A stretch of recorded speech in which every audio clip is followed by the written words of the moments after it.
Shubor nakaslem jong unongsan Hima. So I am Dr. Sourav Datta. I am the Director of Oncology of Manipal Hospital, Manipal Comprehensive Cancer Center in Kolkata, EM Bypass. Also Director of our Broadway Hospital, Mukundapur Hospital, Salt Lake Hospital, also the Siliguri Hospital, Manipal Hospital, Oncology Director. Basically, I am a head and neck oncosurgeon.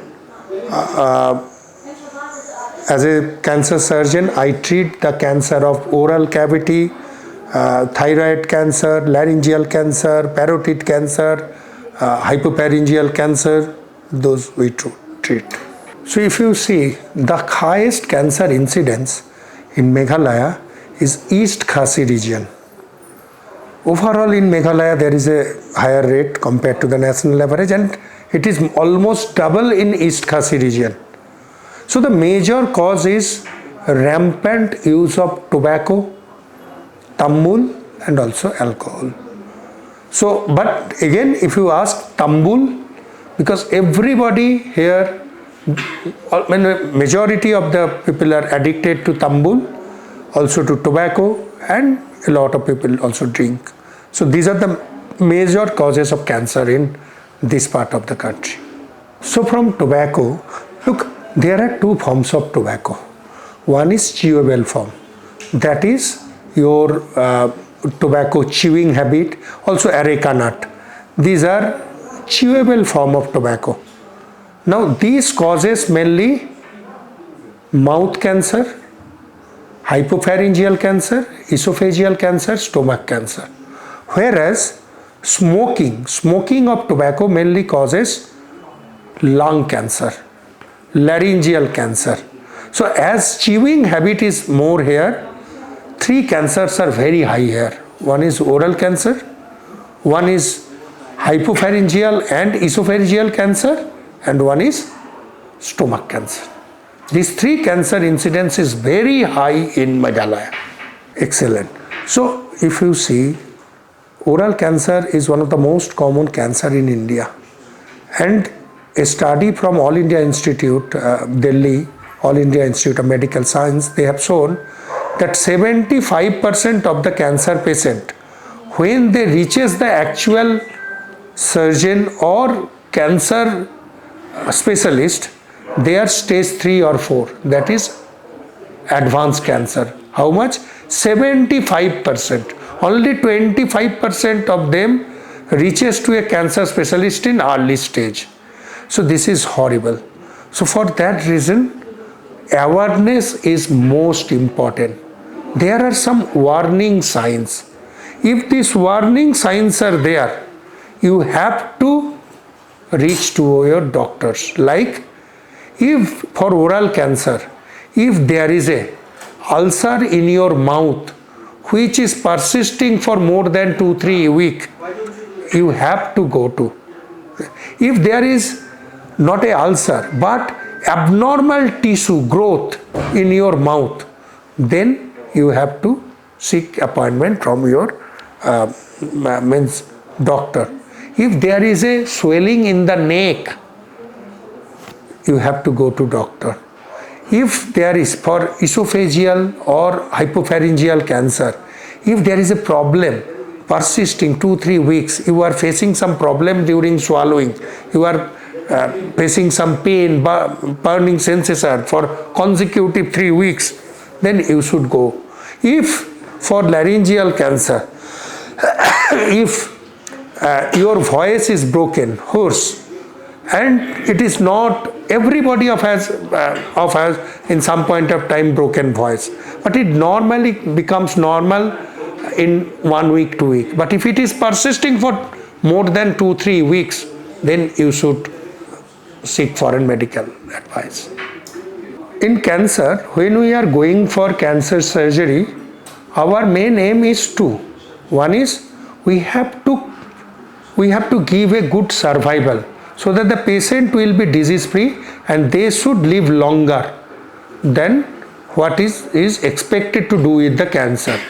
And second, as this oral cancer these things happens in tongue, in our jawbone, in our cheek.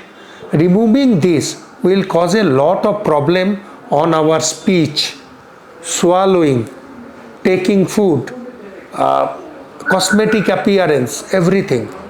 So second part of our treatment aim is to have a good rehabilitation. So we have progressed in both the aspect. We are doing surgeries. We are removing the neck nodes along with oral cancer surgery, which is improving the survival outcome. We are giving radiotherapy. We are giving immunotherapy along with surgery, which is improving the survival.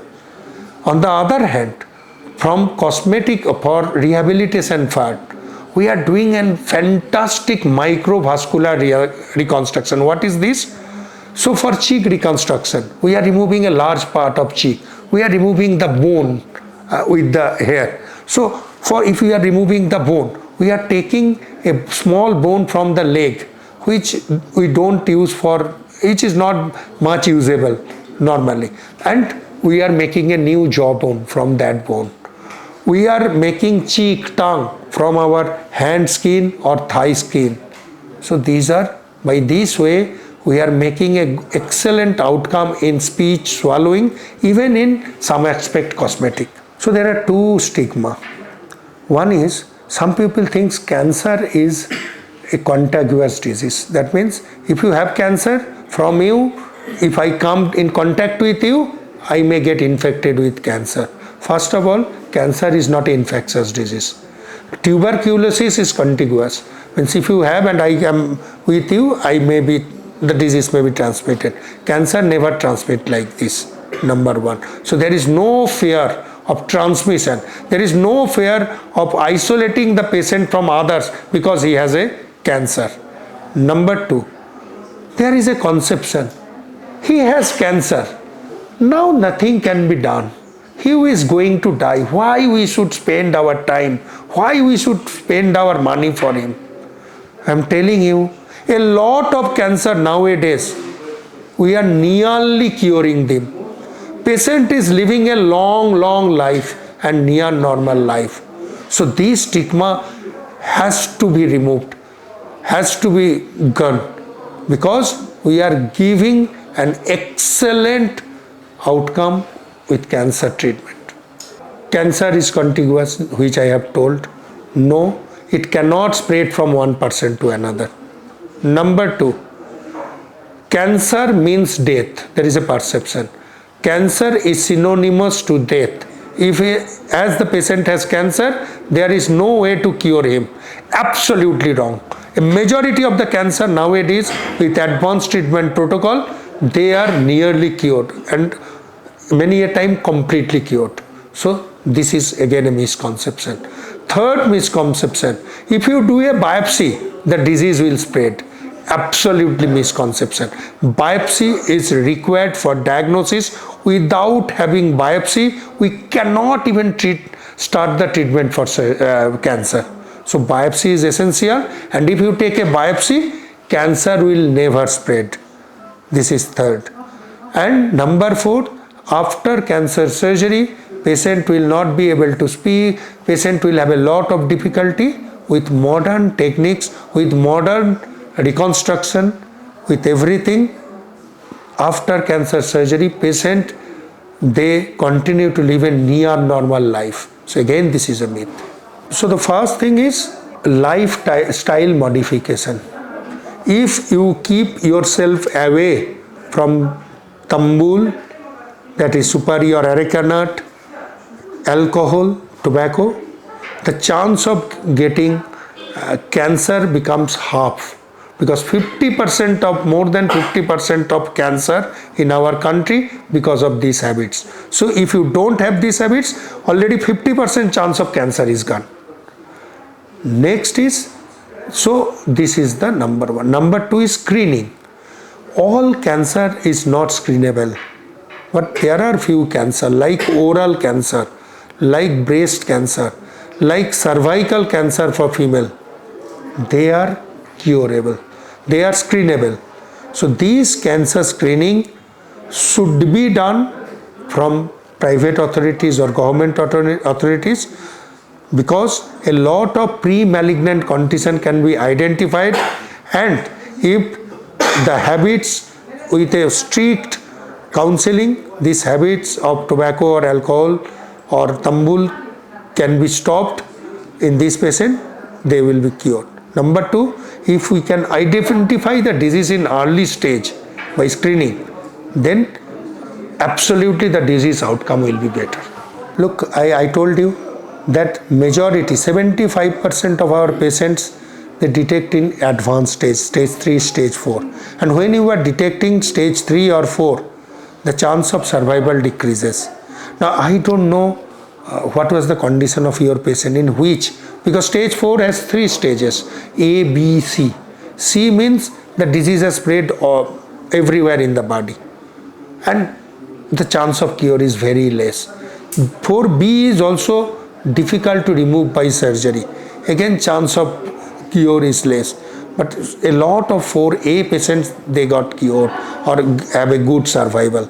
So in which stage, it is important to tell about what will be the survival percentage. But to say that, I can be very clear to tell it here, that if the cancer is diagnosed in early stage, not only the survival will be better, but also the morbidity after surgery. That means for oral cancer like speech, swallow, everything, etc., will be much better compared to higher. As I have told, if you have some warning signs, please consult your doctor. If you have good specialist in Meghalaya, if you are confident enough, you take treatment, because there are good cancer specialists here as well. If you think that still in some areas there are lack of expertise, or you want to take, then you can go to anywhere, but don't waste your time, and try to make a place which will be convenient to you, which will be closer to you, where and when you are going outside for a treatment of cancer, you have to keep 3 things in your mind. 1, the cancer treatment should be world class at that institute. Number 2, the cost of treatment, you should know even before going there what will be. Number 3, don't calculate only the direct cost, not only what will be the hospital bill, because if you are going for a cancer treatment, at least 1-2% along with the patient, they have to go. They have to stay there for 1 month, maybe 2 months, and the cost of treatment on that city for those people taking a rent, what will be the per food meal, etc., is extremely important. For that aspect, I can tell you, Kolkata is a very cheaper city, very close to your city, 1 hour flight, and at the same time, world-class treatment is available. Cost of living in Kolkata is one of the cheapest in the country. You will get a meal in 40 rupees. The cost of treatment in some of the hospitals, including us, are very low compared to other corporate hospitals. So overall, you have to make a... So look, West Bengal, because of some political issues and previous government, this Pradhan Mantri PMJY was not included in Kolkata, in West Bengal beforehand. So now they are introducing it. We have a separate system of healthcare system. Now they are introducing it. Now it will take some time.